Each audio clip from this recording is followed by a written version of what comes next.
I'm Tom from Do-It-Yourself Home Automation, and this is a look at using your Nest Learning Thermostat to automatically prepare in advance for an Ohm hour from Ohmconnect. So I've shown in other videos, Ohmconnect is a service that will actually pay you to reduce your power usage during certain hours. And they call these Ohm hours, and they'll usually let you know about 24 hours in advance when the next Ohm hour will be. And if you can reduce power consumption during that time, utilities actually pay Ohmconnect to reduce power usage from the grid during these Ohm hours, and Ohmconnect passes those savings along to you, the person who's a subscriber. So, usually to succeed at an Ohm hour, there's a couple of different ways to do it. The biggest thing is really just to turn off or not use your major appliances. So dishwasher, washing machine, and air conditioning are usually the biggest ones there. And obviously it's pretty easy to decide, okay, from 7 to 8 p.m. today I'm not going to do my dishes or do my laundry. I can always shift that around by about an hour. But heating and cooling is a lot harder. Here in California it's been about 100 degrees recently. So to shut off your air conditioner for even an hour will make your house uncomfortably hot usually.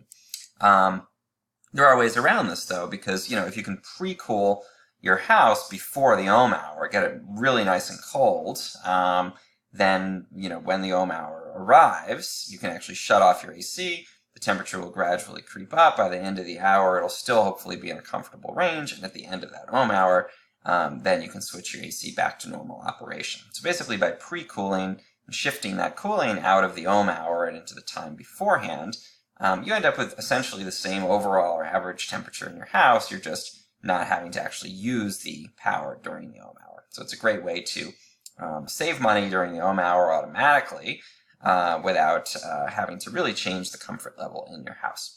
So how do I do this? I'm using my Nest Learning Thermostat to set this up, and I've pulled up the web interface for the thermostat. Now I'm going to go down to Schedule here.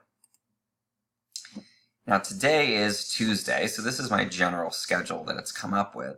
And I was told by Ohmconnect that there's going to be an Ohm hour today between 7 to 8 p.m., so kind of in this range here.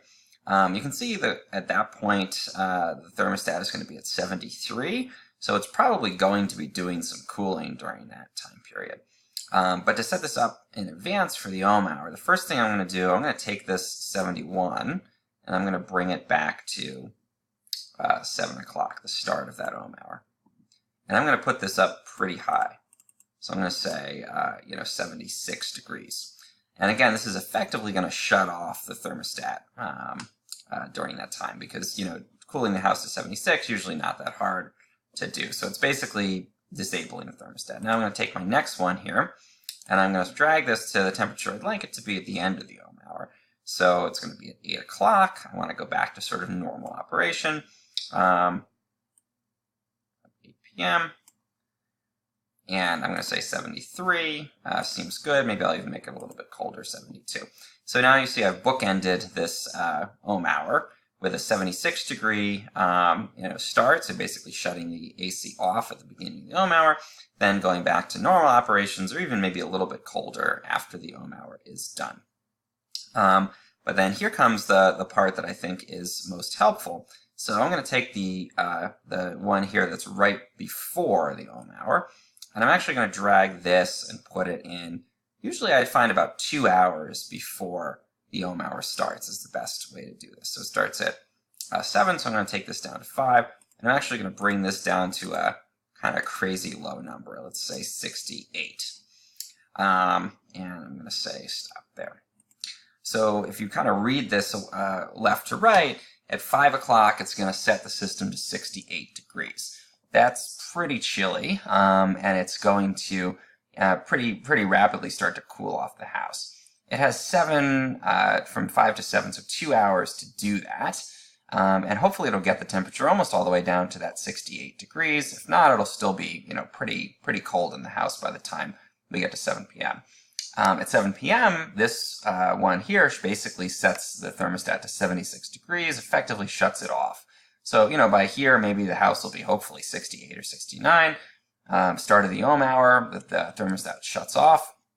And then for that full Ohm hour, it's probably not going to be using my air conditioner at all.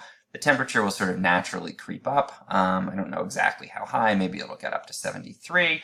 And then starting at the end of the ohm hour at 8 p.m., the system will go back to a 72-degree setting and start to cool the house down again.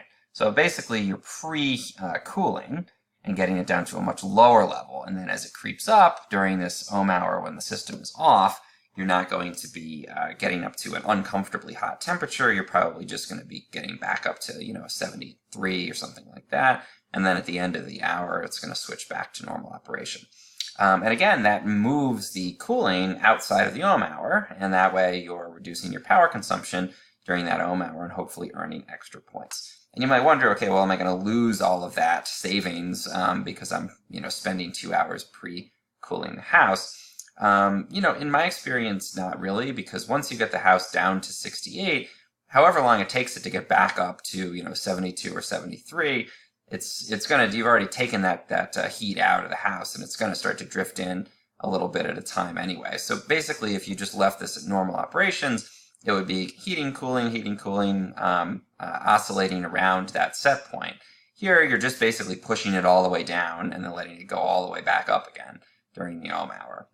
If you looked at, you'd probably be looking from a mathematical perspective at the area under the curve, or the integral of that temperature line there.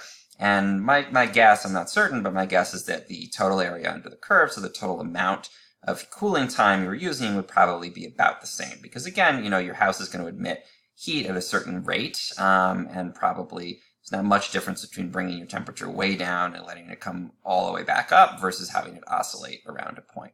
The only difference, though, is that, again, you're shifting that out of the ohm hour. So from that time period, 7 to 8 p.m., you're going to have no operation of the AC, no power consumption.